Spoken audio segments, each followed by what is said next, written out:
Sapa Indonesia pagi kembali hadir untuk Anda saudara dan kali ini di segmen Kompas Bisnis bersama saya Putri Oktaviani. Saudara, tidak ada orang tua yang ingin mewariskan dan mendoakan kemiskinan pada anak-anaknya.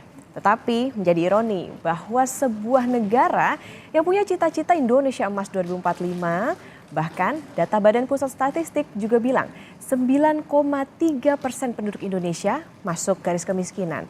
Namun pejabatnya bilang sekolah tinggi adalah kebutuhan tersier.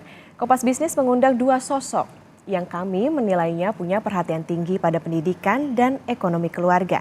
Ada Devi Ulumit, alumni Institut Teknologi Bandung yang kini sudah jadi project manager di sebuah perusahaan, dan Imam Santoso yang merupakan mentor Devi sekaligus dosen di ITB. Selamat pagi Mbak Devi dan juga Pak Imam.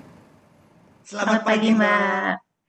Oke, saya mau ke Mbak Devi dulu. Mbak Devi, yang kami pahami, yang kami baca-baca juga ini kan Mbak Devi dari keluarga yang mohon maaf tidak punya privilege banyak ya Mbak ya. Bagaimana ceritanya waktu itu bisa lolos ke ITB, dan mungkin kalau berkenan bisa diceritakan tentang ekonomi orang tua saat itu bagaimana Mbak Devi? Eh, apa? Sebetulnya itu memang semua yang diceritakan Mas Imam Dirir itu benar, Mbak Okta ya. Jadi butuh perjuangan yang sangat keras sih. Awalnya Mas Imam ini memang dari dulu sekali dari saya zaman sekolah, beliau sangat rajin mencari bibit-bibit di sekolah-sekolah. Meskipun masih statusnya masih kuliah waktu itu ya. Jadi beliau menyemangati adik-adik kelasnya. Saya ketemu dengan Mas Imam dalam kurun waktu pendidikan di SMA, tapi beliau rajin mencari tadi. Kemudian dari sana saya sebelumnya tidak tahu sama sekali ingin kuliah di mana, nggak ada kebayang di mana, meskipun saat itu saya memang paling pintar gitu ya di satu sekolah itu, tapi tidak kepikiran sama sekali untuk kuliah. Kemudian karena Mas Imam menyemangati, jadi saya belajar saat itu, meskipun tidak tahu uangnya dari mana, sama sekali tidak kepikiran. Kemudian setelah itu ya belajar. Ketika lolos ibu saya tuh sama sekali nggak punya uang ya untuk makan sehari-hari aja, kami sulit gitu. Tapi saya berangkat aja. Ibu waktu itu mencari pinjaman, dapat uang 3 juta pinjaman, saya berangkat aja ke Bandung. Sampai Bandung terserah deh mau seperti apa. Waktu itu saya juga tidak terlalu connect dengan Mas Imam karena Mas Imam ini sepertinya masih baru lulus ya Mas ya, baru lulus kuliah. Jadi Iya, jadi dengan percaya dirinya aku menjamin kamu. Jadi iya, waktu daftar ulang Devi itu kayak kamu tidak punya uang, harus ada yang betul. menjamin. Tapi waktu itu ITB memberikan beasiswa ya, Devi. Betul, betul. Jadi Mbak Devi ini sempat tinggal di Got, Mbak. Ketika SD, rumahnya di Got di Bali sana. ya, ya, itu benar. Ketika sampai di Bandung, saya itu tidak punya informasi apapun tentang beasiswa ya. Beda dengan sekarang. Sekarang ini mungkin anak zaman sekarang lebih punya privilege-nya adalah informasi. Yang mana sebelum berangkat, sebelum sampai di titik mendaftar di ITB atau di kampus manapun, sudah bisa mencari informasi beasiswa-beasiswa yang tersedia sekarang. Kalau saya zaman dulu itu tidak ada sama sekali informasi beasiswa, jadi yang penting saya masuk aja ke ITB. Ketika daftar ulang, ya saya bilang sejujurnya bahwa saya tidak punya uang untuk daftar ulang. Waktu itu 3.010.000 kalau nggak salah tahun 2007. Kemudian oleh ITB akhirnya diberi pas udah terakhir gitu ya, anak-anak yang tidak bisa membayar daftar ulang diberitahu bahwa kamu harus mengajukan penangguhan. Apakah kamu membawa surat keterangan miskin? Begitu. Saya tidak membawa. Apakah kamu datang bersama orang tua? Saya tidak datang bersama orang tua juga. Jadi waktu itu saya mohon waktu untuk mencari siapa yang bisa menjadi wali saya atau bertanggung jawab atas saya, bahwa saya pasti akan membayar uang daftar ulang ini. Jadi saya cari Mas Imam waktu itu ke Ke ruangan.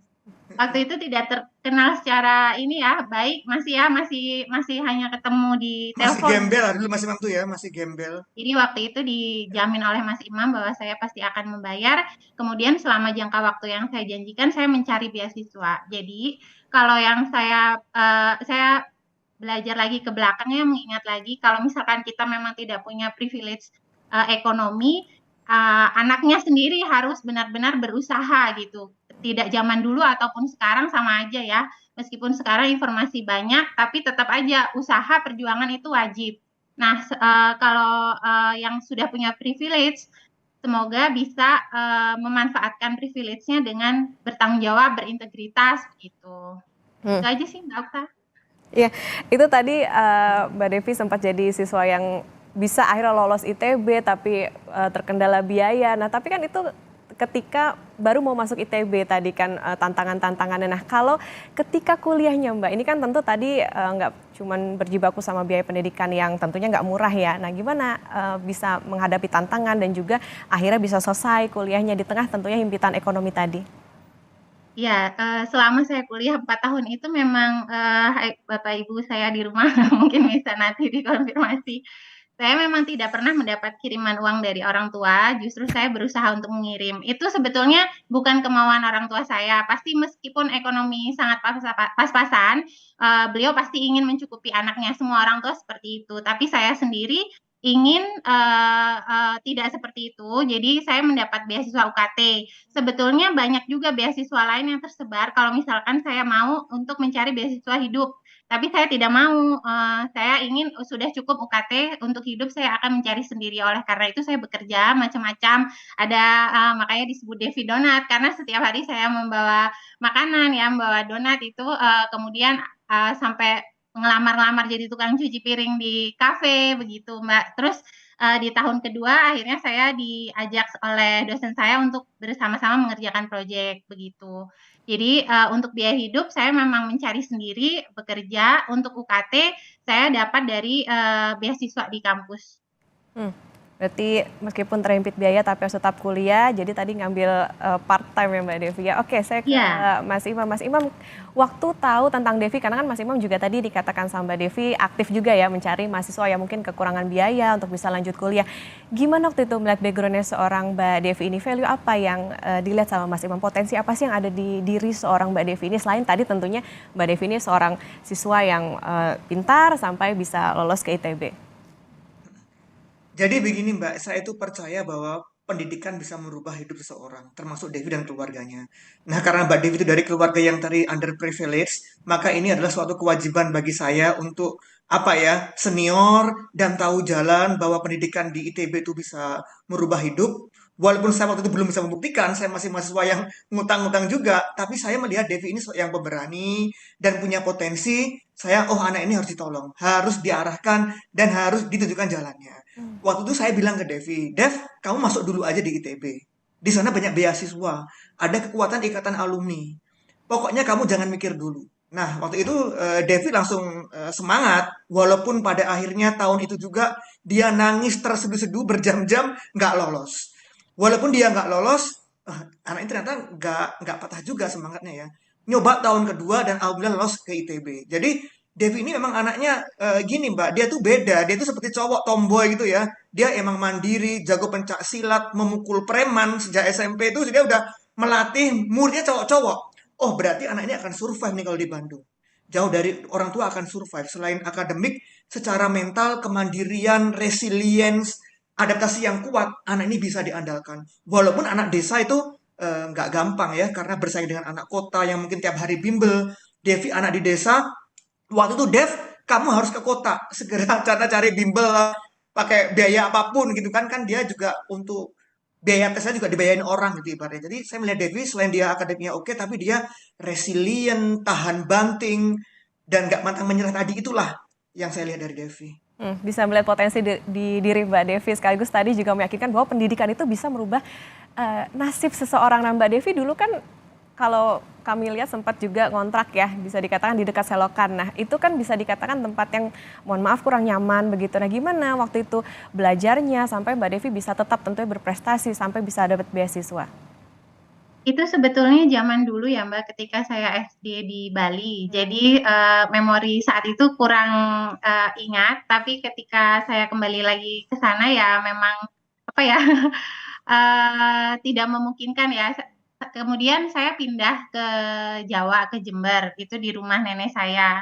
Di situ, hal lain lagi selain kalau yang di Bali itu sangat terbatas di apa, fasilitas rumah ya, tempat tinggal. Kalau ketika di Jember itu, waktu jadi misalkan bapak saya itu minta melatih melatih apa namanya, pencaksilat dan lain-lain, itu terbatas di waktu. Jadi, bagaimana cara belajarnya atau survive-nya supaya bisa terus, berprestasi itu saya kurang ini juga ya kurang bisa memberikan tips-tips karena itu berjalan begitu saja sih Mbak ya. Di mana ada waktu, di mana ada tempat, ya dilaksanakan. Yang penting melaksanakan kewajiban dulu. Misalkan kalau misalkan kita masih sekolah, ya PR-PR dikerjakan, belajar di sekolah itu yang dimaksimalkan, begitu Mbak Okta. Yang penting kewajibannya dulu. Oke, Mbak Devi waktu itu kan juga sempat ini ya mengabdi di daerah pedalaman kan. Waktu itu juga sukses tentunya membawa muridnya ikut Olimpiade Sains. Waktu itu kalau Mbak Devi lihat gimana sih potensi pelajar di sana, kemudian fasilitas pendidikan di wilayah pedalaman itu seperti apa sih Mbak Devi? Kalau yang di pedalaman, pengalaman saya semua banyak sekali orang yang sangat baik, yang sangat yang punya semangat sangat tinggi ya, baik dari guru-gurunya, anak-anaknya, orang tuanya juga. Tapi mereka harus diberi informasi begitu Mbak, terus dibimbing. Saya waktu itu pendekatannya tidak hanya ke anak-anak ya. Kalau belajar bisa di kelas atau pulang sekolah itu saya juga didatengin anak-anak minta belajar terus. Saya kurang tahu apakah seperti itu yang mereka inginkan, tapi saya berjalan seperti biasa aja, nggak ada tips-tips khusus ya. Pokoknya anak-anak minta belajar ya belajar, buka laptop, ayo buka laptop, dikenalkan sesuatu yang baru, belajar main-main gobak sodor gitu misalkan, apa yang ilmu pengetahuan yang bisa dimasukkan ke mereka yang ada di dalam kurikulum begitu. Kemudian pendekatannya lagi kita silaturahmi ke orang tua, Pak, ini gini, seperti ini, ada peluang seperti ini, kalau anak Bapak kuliah akan menjadi seperti ini. Saya juga cerita tentang diri sendiri, begitu. Ada loh waktu itu murid saya yang ikut ke Bandung. Jadi selepas saya selesai mengajar, karena itu tadi ya, sering silaturahmi dengan orang tuanya, kemudian orang tuanya semangat, meskipun tidak tahu biaya dari mana, jadi orang tuanya percayakan anak tersebut ikut sama saya pulang ke Bandung. Ketika di Bandung, saya dibantu Mas Imam dan juga teman-temannya untuk ikutan bimbingan belajar dan menyiapkan anak tersebut untuk ikut SPMB. Sekarang anak tersebut sudah jadi dosen juga di Bangka Belitung begitu. Itu murid saya di pedalaman. Murid SMA. Jadi waktu itu saya ditugaskan untuk mengajar SD, tapi saya tidak hanya di SD, saya ke SMP, saya ke SMA mengajari atau bukan mengajari ya, sharing apa aja yang saya bisa, yang saya tahu dari kota begitu. Kalau saya bisanya silat ya saya ajarin silat, ikut pramuka, ikut apa. Untuk guru-guru juga waktu itu saya bersama teman-teman pengajar yang lain itu sharing apa yang sudah kami dapatkan dari kota. Begini cara belajar yang kreatif seperti ini, teknologi-teknologi yang kami tahu di kota seperti ini begitu. Oke, baik. Berarti memang selain juga tentunya fasilitas, tentu yang harus diperhatikan adalah soal bagaimana awareness tentang pendidikan ini penting meskipun terkendala ekonomi. Oke, nanti kami akan lanjut lagi usai jeda Mbak Devi dan Mas Imam. Dan juga saudara tetap bersama kami di Sapa Indonesia Pagi. Kompas Bisnis kembali hadir untuk Anda saudara. Kami masih bersama dengan Mbak Devi Ulumit, alumni Institut Teknologi Bandung, dan juga Mas Imam Santoso, mentor Mbak Devi sekaligus juga dosen ITB. Mas Imam, sekarang kalau kita lihat kan memang yang lagi panas soal isu uang kuliah tunggal. Nah tadi kalau Mas Imam kan memang sering mencari juga begitu ya potensi-potensi calon mahasiswa baru yang memang mereka terkendala secara ekonomi. Mas Imam, tanggapannya gimana soal isu uang kuliah tunggal yang di beberapa universitas ini dikatakan naik begitu? Silakan. Begini Mbak ya, untuk pendidikan yang bagus itu mahal, labnya harus bagus. Itu misalkan di prodi saya itu kita ada SEM yang kayaknya 3 miliar. Jadi untuk kualitas yang sangat bagus memang perlu uang yang tinggi. Yang jadi masalah adalah dari mana uang itu? Apakah dari mahasiswa ngambilnya atau dari mana? Ingat, pendidikan itu merupakan keadilan dan kalau bisa seluruh rakyat Indonesia itu berhak mendapatkan pendidikan seadil-adilnya kepada semua orang. Oleh karena itu kalau misalkan ada UKT, nggak apa-apa. Tapi UKT itu yang mahal itu ya buat untuk orang yang memang mampu bayar.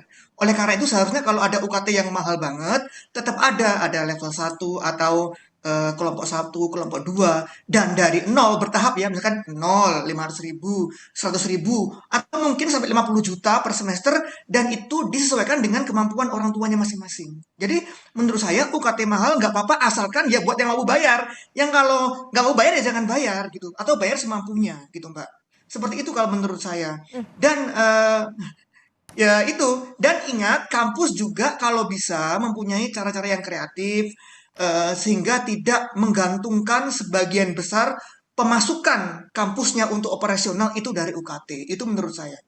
Mas Imam, tapi meskipun begitu, tapi ini dengan adanya uang kuliah tunggal yang tadi berjenjang, kemudian juga mungkin yang ekonominya lebih, begitu bisa dibebankan UKT yang lebih tinggi, ini bisa juga menghilangkan inklusivitas pendidikan itu nggak sih dengan kebijakan yang nantinya mungkin saja bisa diberlakukan oleh pemerintah? Karena gini Mbak, biaya selalu terbatas. Pemerintah dan juga kampus itu biayanya terbatas. Sedangkan kita dituntut untuk melaksanakan pendidikan dengan baik. Dan oleh karena itu menurut saya ini baik misalnya nanti yang mampu bayar itu malah bisa membantu ke yang lainnya. Bisa membantu Mbak Devi sehingga banyak sekali Devi-Devi lain yang terbantu gitu. Jadi pemerintah dan juga kampus itu sangat terbatas uangnya. Bukan sangat terbatas, terbatas uangnya.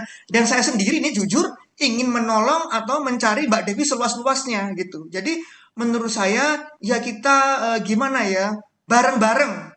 Kalau yang punya duit banyak, ayo bantu Mbak Devi gitu misalnya. Kampus juga coba memberikan cara kreatif mungkin dari dana abadi, dari investasi, sehingga nanti uangnya kita kumpulkan bareng-bareng dari yang mampu bayar, dari investasi, dari dana abadi, dan juga dari pemerintah sendiri, sehingga kalau kita kumpul bareng-bareng, sehingga nanti itu sangat adil. Adil di sini bukan berarti dikit-dikit gratis, tapi membayar sesuai dengan proporsinya gitu Mbak kalau menurut saya. Membayar sesuai proporsi supaya pendidikan ini bisa Iya, menjadi adil untuk semua. Oke, Mbak Devi. ya karena terbatas Mbak, dana terbatas. Jadi kita tadi dananya terbatas, tidak bisa semuanya gratis, Betul. tapi yuk bareng-bareng gitu. Ya, oke. Sekarang Itu saya menurut saya ya, itu menurut saya ya. Oke, Mbak Devi ini kan juga salah satu yang mungkin bisa dikatakan menikmati keadilan dari misalnya tadi bantuan beasiswa dan lain-lain. Mbak Devi sendiri ini kan yang sempat ramai juga soal pendidikan disebut pendidikan tinggi tentunya disebut kebutuhan tersier. Mbak Devi gimana tanggapannya soal ini? Pendidikan tinggi itu terbukti ya untuk saya sendiri dan juga banyak teman-teman saya yang lain bisa meningkatkan apa level kehidupan ya, apa sih istilahnya itu eskalator kehidupan itu ya pendidikan gitu, Mbak. Jadi menurut saya adalah suatu yang wajib ya, pendidikan itu adalah sesuatu yang wajib oleh siapapun, keadilan sosial bagi seluruh rakyat Indonesia itulah pendidikan begitu. Nah, yang disampaikan Mas Imam tadi saya setuju sekali bahwa membayar UKT harus sesuai dengan proporsinya. Yang punya uang ya silahkan apa itu adalah salah satu ladang untuk membantu orang lain ya. Silahkan membayar sesuai kemampuannya. Yang tidak punya uang, tidak punya privilege seperti saya, silahkan dimanfaatkan, tapi dengan syarat kamu harus berjuang sungguh-sungguh begitu, Mbak. Jadi subsidi silang ada di sana. Zaman saya juga sama seperti itu rasanya. Saya kurang paham bagaimana teman-teman saya yang lebih berada membayar UKT, tapi sepengetahuan saya atau seingat saya mereka juga tidak membayar yang sama seperti saya. Ada uang pembangunan atau apa. Nah, disitulah mungkin letak subsidi silangnya ya. Jadi apa yang tidak punya seperti saya dibantu oleh orang-orang yang punya. Tuh, Mbak, tujuannya kan sama ya. Tujuannya sama adalah untuk mencapai pendidikan yang tinggi dan meningkatkan taraf hidup masing-masing begitu. Oke, baik. Jadi tentunya diharapkan UKT bisa sesuai proporsi, berkeadilan, karena pendidikan bisa mengubah nasib seseorang, termasuk juga yang dilakukan oleh Mas Imam mencari potensi-potensi maupun juga yang terjadi kepada Mbak Devi, begitu lewat jalur pendidikan bisa mengubah nasibnya dari yang dulu sekarang menjadi pribadi yang lebih baik lagi. Terima kasih Mbak Devi Ulumit, alumni Institut Teknologi Bandung, dan juga Mas Imam Santoso, mentor dan juga sekaligus dosen ITB. Salam sehat.